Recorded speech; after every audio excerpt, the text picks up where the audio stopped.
พุทธบริษัททั้งหลายซึ่งในขณะนี้ทางออกตนญาติโยมและพ่อแม่ครูบาอาจารย์ได้พากันมาไหว้สถูปซึ่งเป็นสถานที่พระพุทธองค์ทรงแสดงพระธรรมเทศนา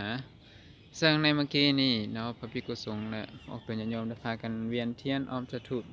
พระเจดีย์แต่บังเกิดฝนตกลงมาแต่วุฒเดียวก็เศร้าเนาะซึ่งสถานที่นี้เป็นสถานที่มณฑลคติของพุทธองค์ที่เพิ่นได้ทรงจำพรรษาเหลือพักเศร้าในสถานที่นี้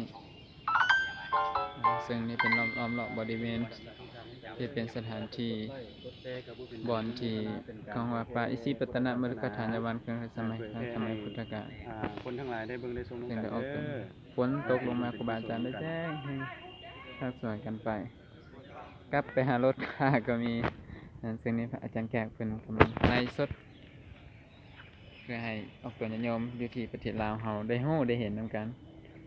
ผู้ที่อาจจะบ่ได้มาแต่ก็จะได้เห็นนำกันเนาะกรณีนะได้เบิ่งได้ชมถึงว่าจะบ่ได้มาก็ขอให้ได้ต่อไปจะได้พากันออกจากเพราะว่านี่ก็ใกล้เวลาจะที่เจ้าหน้าที่เพิ่นกำลังจะปิดสถานที่ให้เข้ามาสาวพุทธทั้งหลายก็ได้พากันกำลัง